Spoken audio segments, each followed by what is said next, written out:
இன்றைய தலைப்பு செய்தியில் சற்று முன் வெளியிடப்பட்ட ஒரு உண்மை சம்பவத்தை பற்றி தான் நம்ம இந்த ஒரு வீடியோவில் முழுமைக்கும் காணப்போகிறோம்.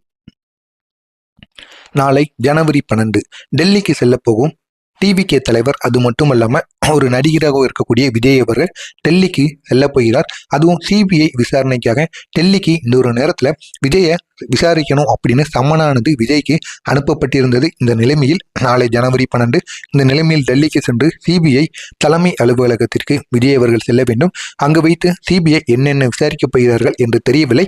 ஆனா இந்த ஒரு விசாரணை எதுக்காக நடத்தப்படுது அப்படின்னு பார்த்தோம் அப்படின்னா, அந்த கரூர் நெரிசல்ல இறந்து போன 41 உயிர்கள் இருக்கல்லவா, அந்த 41 உயிர்கள் எதனால இப்படி இறந்துச்சு, இதுக்கு காரணம் நீங்க தான். இந்த விஜயோட இதனால் பிரச்சார வாகனமும் இந்த ஒரு நேரத்துல ஆய்வுக்கு இந்த ஒரு நேரத்தில் எடுத்துக்கொண்டார்கள் சிபிஐ அதிகாரிகள் அனைவருமே. எனவே இந்த ஒரு நேரத்துல நம்ம காத்திருந்தான் காண முடியும் இந்த ஒரு வாகனத்துல என்னென்ன ஆவணங்கள் அவங்க கலெக்ட் பண்ணியிருக்காங்க, அது மட்டும் இல்லாம என்னென்ன அவங்க தெரிஞ்சிருக்காங்க, விஜயோட வாகனத்துல பிரச்சார வாகனத்துல என்னென்ன விஜய்க்கு எதிரான ஆவணங்கள் இருந்துச்சு, எல்லாத்தையும் நாளையிலிருந்து தான் நம்மளால கணிக்க முடியும்.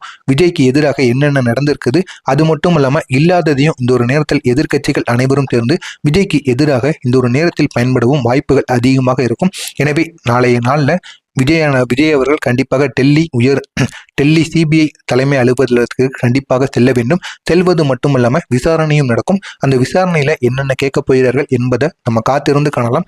விஜய் அவர்களுக்கு இதனால் நல்ல ஒரு செய்தியும் கிடைக்கும், அல்லது விஜய் அவர்கள் அரசியலிலிருந்து விலகுவதற்கான ஒரு கெட்ட செய்தியும் இதனின் மூலம் கண்டிப்பாக ஏற்படும் என்று அனைவராலும் இந்த ஒரு நேரத்துல நம்பப்பட்டுதான் வந்து கொண்டிருக்கிறது. முக்கியமா அந்த ஒரு பிரச்சார வாகனத்தை இந்த ஒரு நேரத்துல சிபிஐ அதிகாரிகள் அவங்க பறிமுதல் பண்ணிட்டாங்க. அது மட்டும் இல்லாமல் இந்த பிரச்சார வாகனத்தை வச்சு ஆய்வு செஞ்சுக்கிட்டு இருக்காங்க. கரூர் நிகழ்ச்சியில நடந்துச்சல்லவா, அந்த நெரிசல்ல என்ன நடந்துச்சு, இவங்க வச்சிருக்கிற கேமராக்கள் எப்படிப்பட்ட கேமராக்கள், இவங்க வண்டிக்குள்ள என்னென்ன வச்சிருக்காங்க, இவங்க வச்சிருக்கிற அனைத்துமே ஜிபிஎஸ்ல இருந்து அனைத்தையுமே இவங்க அந்த ரெக்கார்டு அனைத்தையும் அவங்க எடுத்து கூட்டம் எவ்வளவு கூட்டம் இருந்திருக்கு, எதனால இப்படி ஆச்சு, இதுக்கு முழுக்க காரணம் யாரு, இதுக்குள்ள எதுவும் சதி எதுவும் நடந்திருக்குமா அப்படிங்கிற மாதிரி அனைத்து விதமான விசாரணைகளையும் சிபிஐ அவர்கள் முன்வைத்து இந்த ஒரு நேரத்துல விசாரித்து கொண்டு கொண்டிருக்கிறார்கள். ஆனா இந்த ஒரு நேரத்துல அந்த பிரச்சார வாகனத்திலிருந்து அனைத்து விதமான புட்டேஜாக இருக்கட்டும், வீடியோக்களாக இருக்கட்டும், அனைத்தையுமே ஆவணங்கள் அனைத்தையும் இந்த ஒரு நேரத்துல சிபிஐ அவங்களுடைய கையில எடுத்துக்கிட்டாங்க. ஆனா நம்ம காத்திருந்து தான் காண முடியும் விஜய் அவர்களுக்கு என்ன நடக்க போகிறது அப்படிங்கறது.